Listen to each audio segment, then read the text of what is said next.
In this video, we'll cover section 7.7 and 7.8. 7.7 deals with the stereochemical outcome for SN1 reactions, and 7.8 will look at both the stereochemical and regiochemical outcomes for the E1 reaction. So if the alpha carbon in an SN1 reaction is chiral, two substitution products will be produced, and they will have opposite configurations. And this is an example of a stereoselective reaction. As you can see in this example, we have our alkyl halide, tertiary alkyl halide, with 4 different groups attached to the alpha carbon. So yes, a chiral center. Upon the loss of the bromine atom as the bromide, we will obtain the intermediate carbocation. Now this intermediate carbocation can be attacked from either side by the nucleophile. It could be attacked from this side, or it could be attacked from the opposite side. And so there's really an equal opportunity for the nucleophile to encounter that carbocation from either side of this particular plane. And again, recall that carbocations being sp2 hybridized, they will have this trigonal planar geometry about the carbon center, and there's an MTP orbital shown by these 2 lobes that can accept that lone pair from the nucleophile. So what we end up with is a racemic mixture, and a racemic mixture implies or defines the mixture as being a 50-50 mix of both configurations. That is, we'll obtain both the inversion of configuration, that is the typical product that we observe with an SN2 reaction, but we'll also observe about 50% of the product being retention of configuration, meaning it retains the same configuration as the starting alkyl halide. Now, upon the loss of the leaving group will initially form what's known as an intimate ion pair with the carbocation. And this can hinder nucleophilic attack from this particular side of the carbocation.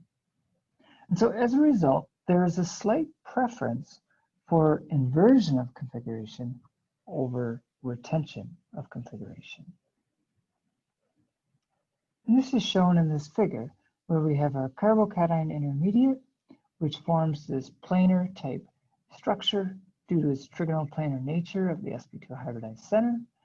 The nucleophile can attack from either side, but it's unhindered from the side opposite to where the leaving group is present.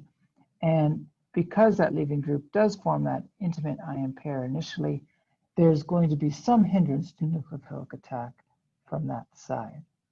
And so what we observe typically in our product distribution is we have a slight increase in the isomer where there's an inversion of configuration, and a slight decrease in the product distribution with respect to the retention of configuration. So nominally it would be a 50-50 mixture, but due to this intimate ion pair formation, that we see a slightly less of the retention of configuration product versus the inversion of configuration product. Similar to E2 reactions, it is possible for an E1 reaction to yield more than one regioisomer. And so what we typically observe is that the E1 reactions will give a mixture of alkene products in which the more highly substituted alkene will be favored. And so the major product will be the more stable alkene. Now, although we see this regioselectivity for the more highly substituted alkene, we can't control the regioselectivity in the same way that we saw for E2 reactions.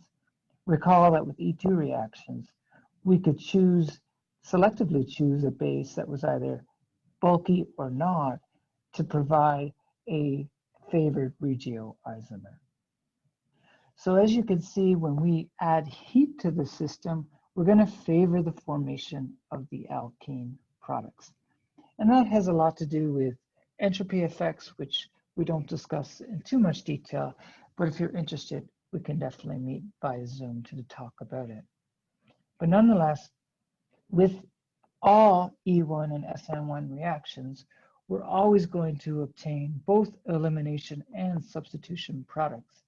But if we raise the temperature of the reaction, add heat to the system, we can favor the E1 products over the SN1 products.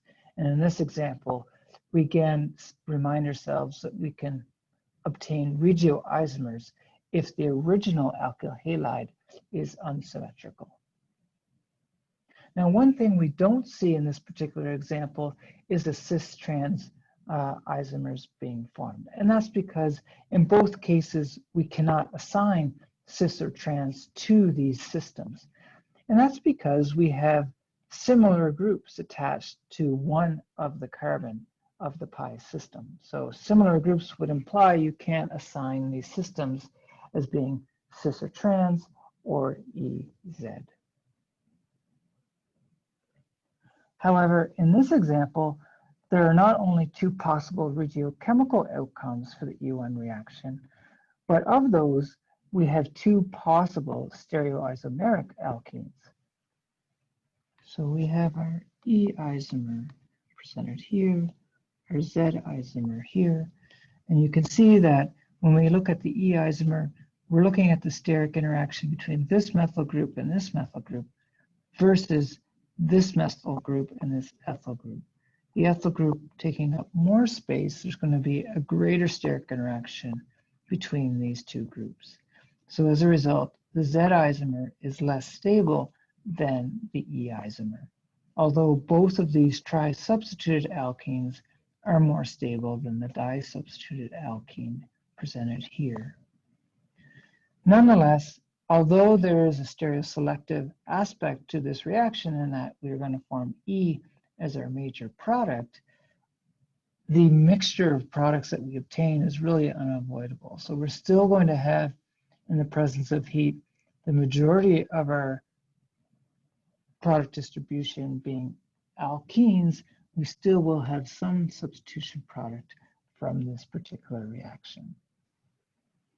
So if you have any questions about the stereochemical outcomes of either the SN1 or E1 reactions or the regiochemical outcomes for the E1 reaction, by all means, send me a note.